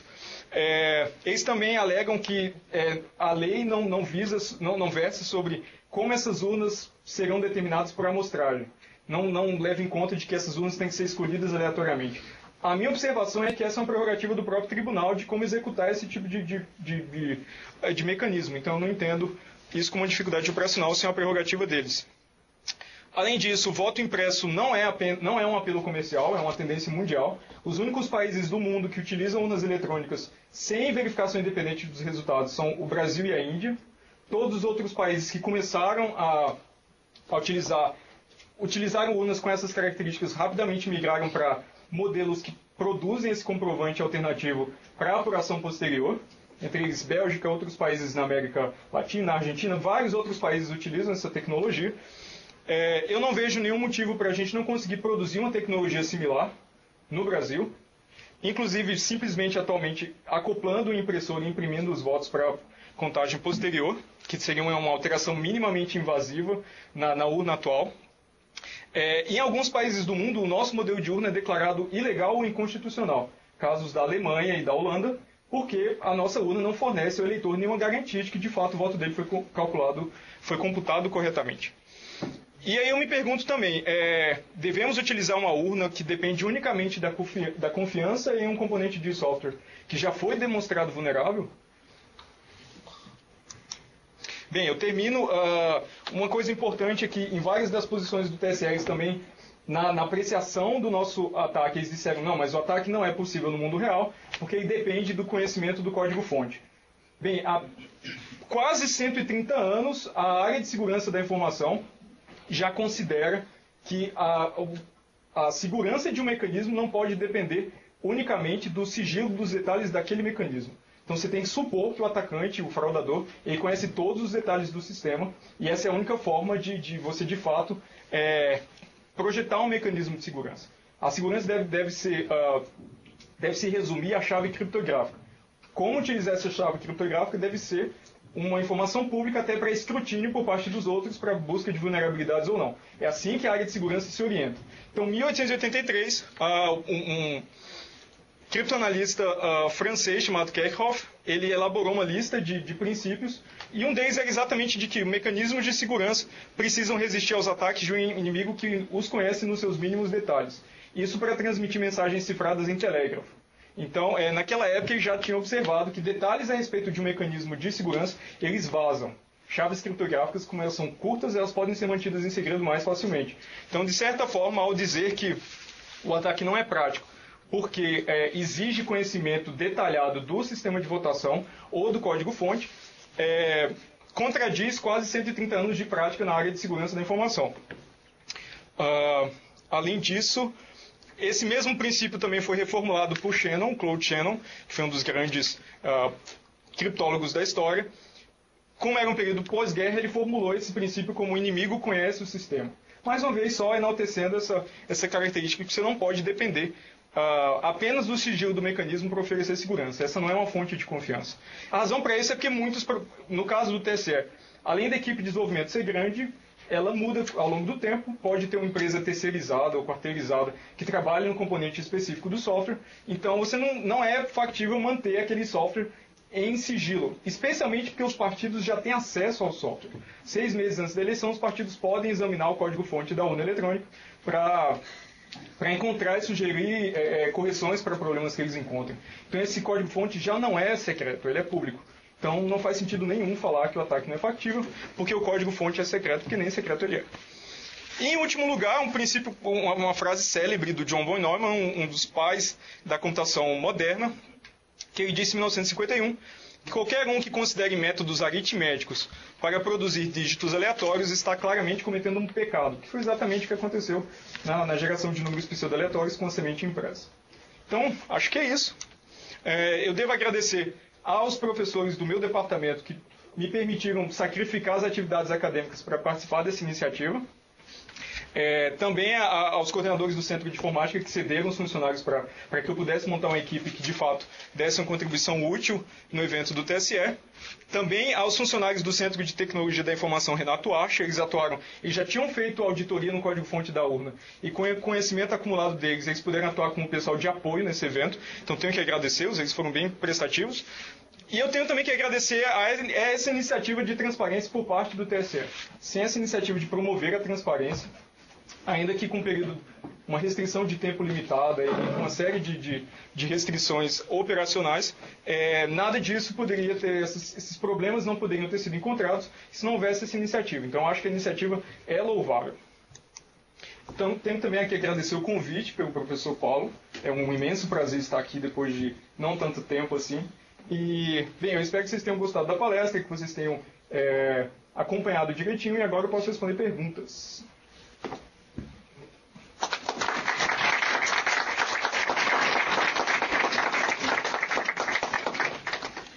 Alguma pergunta? Eu tenho uma. Você teve acesso ao que as outras pessoas as outras equipes estavam testando? Ótima pergunta. Bem, todas as equipes estavam na mesma sala. Então, tinha uma equipe... a gente já sabe, quando começou a fase de testes, a gente já sabia mais ou menos o que a gente ia fazer, né? Já tinha aquela hipótese bem fortalecida. E a gente estava preparado para só começar, de fato, a exercitar a metodologia no segundo dia. Na esperança de, não sei, de observar como as coisas estavam no primeiro dia, e na esperança de ter órgãos de imprensa no segundo dia para a gente poder publicar a nossa realização. Só que tinha uma equipe atrás da gente, imediatamente atrás, que começou a gerar números aleatórios na tela. Então todo mundo entrou em modo, vamos proceder com nossa metodologia agora, porque a gente não quer ser também um segundo lugar, é uma competição entre equipes. Então eu sei que tinha uma outra equipe, que foi, eu acho que foi premiada em terceiro lugar, mas eu posso estar errado, que estava exatamente na trilha da mesma vulnerabilidade. Eles só não chegaram até o fim, mas tinha outra equipe. Eles tiraram 0,00... o segundo lugar ficou 0,02, o terceiro lugar ficou 0,01. Então, foi acirrado, foi bem acirrado. De fato, o TSE se manifestou dizendo que a única contribuição sólida ou contundente para aprimorar a segurança do sistema foi a fornecida pela nossa equipe. Mas a nossa pontuação também não é claramente superior às outras equipes. É uma progressão linear, estritamente linear, de números. E a gente só teve uma pontuação maior porque na apreciação do TSE, as nossas duas soluções foram acatadas, enquanto nas outras equipes, que também causaram falhas, a pontuação é basicamente a mesma, nem todas as soluções deles foram adotadas pela equipe de desenvolvimento. Então a gente teve essa pontuação maior apenas porque a gente deu mais soluções úteis. Então a questão da pontuação foi bem infeliz. Mas eu sei também que tinha uma outra equipe tentando congelar a memória RAM da urna para tentar recuperar os dados posteriormente. Até saiu a foto desse pessoal congelando a memória. Então, de início, junto com a chamada explicando o nosso resultado. Então, em alguns sites ficou parecendo que a gente tinha recuperado os votos porque a gente congelou a memória RAM e fez um dump da memória RAM do lado da urna, que seria perfeitamente factível num ambiente simulado, mas não na eleição, né? Você paga a eleição, peraí, vamos congelar a memória RAM da urna e aí tira isso. A gente queria evitar, quando a gente formulou e executou nosso ataque, a gente queria evitar qualquer ataque que deixasse rastro ou que fosse muito, como é que eu posso dizer? Muito visível, né? Que mostrasse claramente que alguém estava operando fora dos procedimentos padrão. Então a gente ficou sempre preocupado em usar uma metodologia que não desse às vistas o que a gente de fato estava fazendo. Inclusive, durante a participação dos testes, a gente seguiu isso à risca, porque a gente ficou o máximo de tempo possível executando o ataque sem permitir ao TSE concluir completamente o que a gente estava fazendo, porque a gente queria uma certa segurança de que o nosso resultado funcionava perfeitamente antes deles saberem exatamente o que estava sendo, qual que era a vulnerabilidade, apenas como uma salvaguarda. Que eu me lembre são esses dois os que me chamaram a atenção, mas tem várias. Teve uma outra equipe também que tentou clonar o software, o cartão, a flash de carga da urna, para fazer uma votação paralela em separado da urna. Colocar uma urna, digamos assim, usar uma urna substituta para as pessoas votarem, e enquanto isso você clonava o software e usava uma urna autêntica, digamos assim, e registrava os votos nessa urna. Então, no final da eleição, registrava, obviamente, arbitrariamente os votos que você quisesse, os votos que você foi pago para registrar. Então, a ideia era tentar fazer uma votação paralela e utilizar a mídia de resultados dessa urna paralela como o resultado autêntico daquela sessão eleitoral. Mas eles também tiveram uma série de problemas. Então é um repositório de informação bem interessante, porque tem as hipóteses de várias outras equipes e até onde eles foram naqueles ataques. Várias das equipes reclamaram também da restrição de tempo, até nos próprios relatórios, que eles não conseguiram completar ou ter conclusões porque o tempo era exíguo. Mais perguntas? Comparando esse teste com aquela primeira chamada que teve no passado, eles restringem muito a atuação das equipes que são classificadas lá para participar. Você teria assim, alguma sugestão de... Eu, na minha opinião, eu gostaria de deixar aberto e deixar as equipes trabalharem usando as ferramentas que eles quiserem, as metodologias que eles quiserem. E eles restringem muito isso. Não sei se você concorda ou não. E o que você acharia assim, de melhor para deixar aberto e deixar o pessoal trabalhar. E vamos ver se eles conseguem, alguma forma, de achar vulnerabilidade nisso daí. Bem, em comparação com a primeira edição dos testes, a grande diferença dessa segunda edição foi acesso ao código-fonte. A primeira edição não teve acesso ao código-fonte, o que basicamente restringiu todos os ataques físicos. Se você não conhece a lógica, não conhece o programa que roda dentro da urna, você só pode fazer um ataque físico. Inclusive, o ataque vencedor foi um ataque físico que usava um captador de frequências para tentar observar que teclas são ditadas na urna. Cada tecla normalmente produz uma frequência diferente, você capta essas frequências e aí decodifica exatamente que números estão sendo ditados. O TSE, inclusive, blindou os teclados das urnas com base nos resultados desse teste, ainda que eles tenham considerado o teste como não violando o sigilo do voto. Bem, algumas questões, o que a gente gostaria que mudasse em edições futuras do teste, para permitir, digamos assim, mais liberdade, seriam mais tempo, porque 3 dias para estudo, 3 dias para execução é muito pouco. O próprio TSE diz que o software da urna eletrônica tem 10 milhões de linhas de código. Você não consegue avaliar nem de perto 10 milhões de linhas de código em apenas 3 dias. Em software de missão crítica não existe parte do software que não é de segurança. Todo o software ali dentro termina sendo software de segurança. Você pode usar uma vulnerabilidade no software que não tem nada a ver com o resto para atacar tudo o que os componentes de fato de segurança fazem. Então não basta uma auditoria das partes de segurança. Você tem que fazer auditoria no código completo. Por isso que esse modelo de depender da integridade do software é tão limitado. Nós nos restringimos às primitivas de segurança, de criptografia propriamente ditas, porque elas eram mais fáceis de encontrar no código. Então elas têm nomes muito característicos. A gente tinha um terminal para escanear o código em busca de funções específicas, então a gente conseguia encontrá-las mais facilmente. E eu estava muito curioso a respeito dessa parte, porque é minha área de especialização. Eu também gostava, assim, o modelo ideal também seria que a gente não tivesse que atuar sob monitoração do TSE. A gente tinha que se dirigir ao ambiente de testes e a gente era monitorado todo o tempo pelo pessoal do TSE. Eles acompanhavam tudo que a gente fazia, registravam tudo que a gente fazia. Então, às vezes, era até difícil se comunicar um pouco com a equipe, porque talvez a gente quisesse se comunicar em segredo.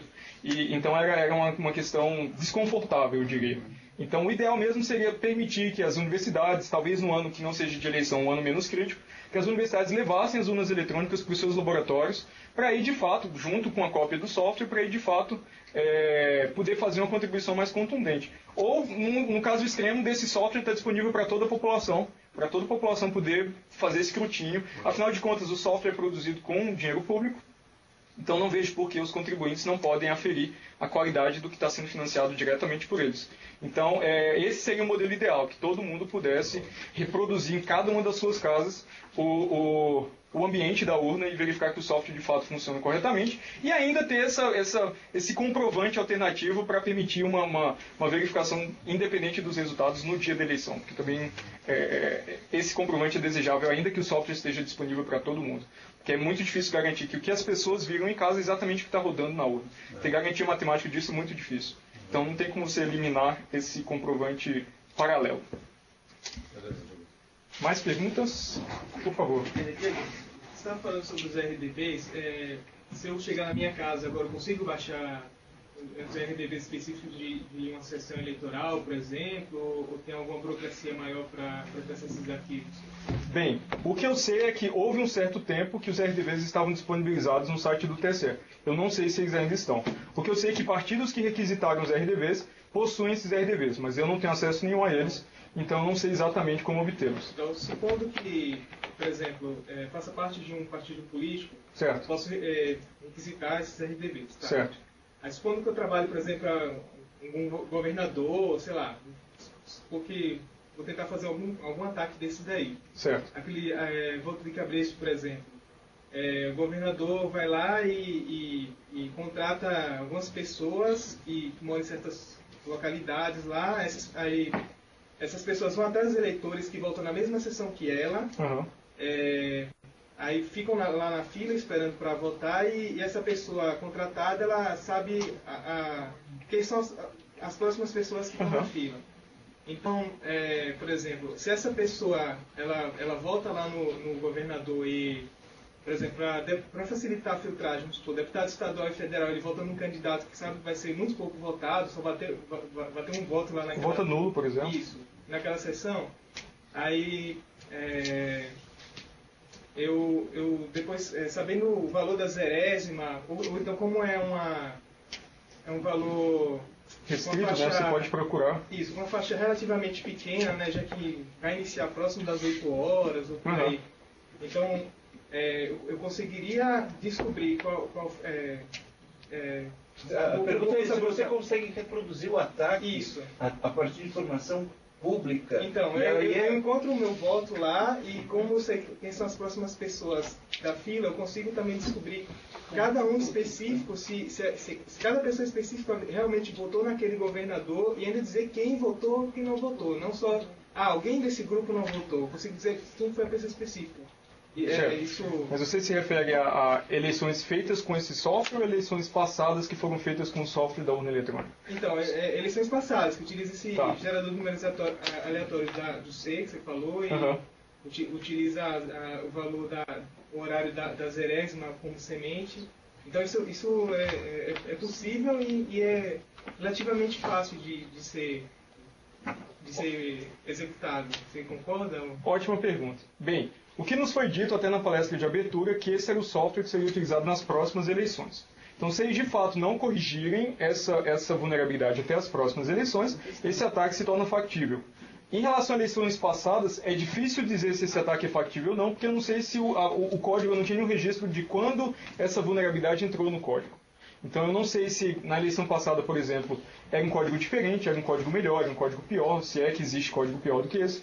Então eu realmente não consigo dizer, eu precisaria saber qual foi o código utilizado nas eleições passadas para tentar promover esse tipo de recuperação. Mas também não era o objetivo da equipe, nosso objetivo era analisar o software que seria utilizado nas próximas eleições. E foi exatamente isso que a gente fez. Nas próximas eleições, então, isso não deveria ser possível. Vocês seguiram as nossas recomendações e ainda testaram todos aqueles problemas de engenharia lá, de utilizar o gerador em hardware, os outros geradores em software alternativos. Vocês testaram que de fato aquilo oferece, aquelas sugestões oferecem a segurança necessária, e isso não deveria ser um problema nas próximas eleições. Tem duas perguntas. Por favor. Eu lembro que eu estava no SBSEG em 2005 e teve um painel que foi falado sobre inclusive o professor Rezende do UNB, era uma das pessoas que estavam lá, e uma pergunta foi se o software era seguro. E na época, uma das pessoas que estavam ali tinha participado da auditoria do código. E aí disseram que o Tribunal TSE tinha por hábito contratar empresas de consultoria que tinham pessoas de notório saber para isso. E foi dito que essas pessoas que tinham notório saber eram da área de criptografia, como eu sei de algumas, não vou falar. E supostamente quer dizer que o código 2005 talvez tenha sido melhor do que esse daqui. Ou realmente não se sabe quando isso entrou, ou se entrou principalmente para alguma eleição. É complicado. Difícil especular. Eu conheço a pessoa que editou o código. Eu falei, aí essa equipe sabe que eu trabalho com implementação de criptografia. 10 milhões de linhas de código. Quanto tempo essa pessoa teve para... Não, eles foi um trabalho pago para auditar o código. Eles receberam, e você tem que auditar o código e não aparecer. Como o software, a integridade das eleições depende da integridade do software, o TSE contrata essas auditorias de código. Inclusive, o CTI Renato Ache fez auditoria de código antes desse código ser exibido para a gente. Eu fico me perguntando o que existia lá antes de passar pela auditoria deles, porque esse tipo de coisa ainda sobreviveu à auditoria deles, que é de fato de um volume de código absolutamente gigantesco. Bem, tem duas possibilidades. Ou o código anterior da urna eletrônica tinha nessa questão do RDV. O RDV foi introduzido em 2003, então essa possibilidade de... Foi em 2005. Exato. essa possibilidade de reverter esse embaralhamento é relativamente recente na história, pelo menos na metade da história da urna eletrônica, ela iniciou em 1996. Então, assim, se o código que estava anteriormente era melhor do que está hoje, é uma falha gravíssima de processo em que o software degenera ao longo do tempo. Então, e se a versão que existia anteriormente era pior do que a de hoje, torna-se indescritível, né? Porque essa já é uma versão bem amadora dessa implementação. Então, se existe uma versão ainda pior, as coisas são ainda mais preocupantes. Então, eu gosto de acreditar que as versões anteriores tinham razoavelmente a mesma qualidade, mas eram variantes dessa, usando talvez algum esquema de ofuscação só para diferenciar de uma eleição para outra. É a tese que eu gosto de acreditar, mas eu não consigo especular em relação a nenhuma os códigos direção. São livres, talvez podemos, através de algum partido, recuperar esses anteriores, né? Talvez. Se os partidos ainda têm esses dados públicos, talvez. Você tem interesse em guardar isso, né? Bom, tu comentou que você desenvolveram uns produtos de ferramentas para fazer o ataque. Você pode explorar as ferramentas? É público ou TSE? Bem, a gente ainda está eu devo dizer que a gente ainda está tentando negociar com o TSE para divulgar o código-fonte do programa de análise. Não é um código-fonte extenso, o programa tem menos de 100 linhas de código. E boa parte dessas linhas é só para tornar a impressão bonitinha, né, fácil de ser interpretado. Então, o ataque especificamente, reproduzir a rotina que existia dentro da urna eletrônica, que fazia esse embaralhamento de forma frágil, tem apenas em torno de 10 linhas de código. Então, nós ainda estamos tentando negociar isso. Mas é preocupante. A nossa iniciativa de negociar não é causar nenhum tipo de instabilidade, é só nos compartilhar, nivelar as informações para todas as partes interessadas, porque a equipe particularmente teme por alguém fazer uma besteira, alguém começar a tentar recuperar coisas de eleições antigas e tentar usar isso de forma maliciosa e, de repente, a responsabilidade cair sobre a equipe, porque nós, de fato, conseguimos fazer isso em ambiente controlado. Então, a gente queria apenas para dizer, olha, tudo que a gente sabe a respeito dessa recuperação de votos está aqui. Mas essa é uma negociação delicada, então ainda está em processo. Você assinar contratos que você não pode divulgar isso. Uma coisa interessante que você falou não sei se foi exatamente você em outra pergunta, mas eu vou comentar de qualquer forma. Os partidos podem visitar o código-fonte, mas eles têm que assinar um acordo de não divulgação antes de entrar na sala do código-fonte. Ou seja, eles podem entrar na sala do código-fonte, estudar o código-fonte, mas saindo da sala eles não podem falar a respeito mediante multa ou ação judicial, alguma coisa dessa natureza. Nós, como participantes da equipe, não tivemos que assinar esse acordo de não divulgação. Então é por isso que hoje eu posso falar a respeito disso com vocês. Se não existisse um acordo de não divulgação, eu estava proibido judicialmente de falar qualquer coisa que a gente viu lá dentro. Então, assim, muito se fala que o software não é seguro, mas, de fato, nenhuma equipe foi capaz, anteriormente, de visualizar o código-fonte da urna sem assinar acordo de não divulgação. Então, não sei se outras equipes chegaram exatamente à mesma conclusão que a gente, que o software tinha uma série de problemas e simplesmente não puderam falar a respeito. Desde equipes de auditoria quanto equipes de partidos políticos.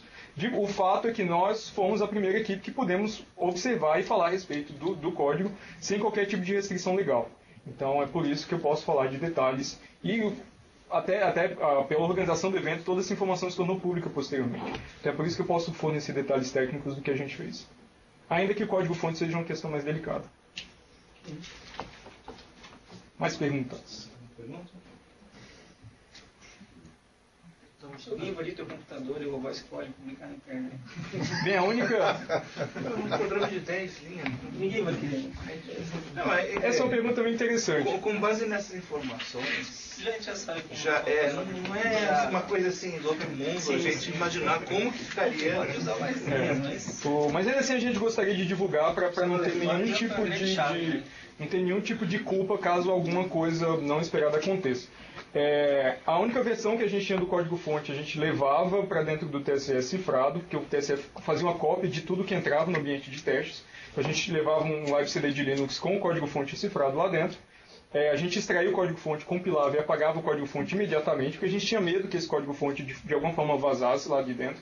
Então a gente sempre utilizava lá a versão binária do programa.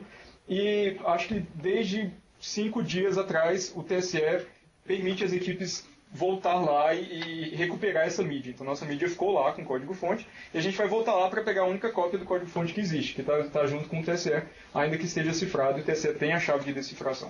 Mas a única versão, fora a representação abstrata do procedimento que existe na minha cabeça, que é um pouco mais difícil de se eliminar. mas tenho pesadelos recorrentes. Mas ainda assim, é a única versão mesmo concreta do código-fonte está em posse do TSE, até que a gente retire, porque até fazer parte do edital estava tudo bem estabelecido nessa direção. No fundo, existe um edital que não é nada transparente o processo. Há alguma transparência, se não houvesse transparência a gente não poderia falar a respeito e não poderia nem de fato ter executado esse ataque. Então acho que há uma iniciativa à transparência. Só que na minha opinião, essa iniciativa ainda não é suficiente para que a gente possa depositar confiança razoável, eu diria, ou suficiente, no sistema eletrônico de votação. Por isso essa sugestão de ter um voto verificável pelo próprio eleitor, sem impacto substancial no sigilo do voto. Perguntas? Mais uma vez.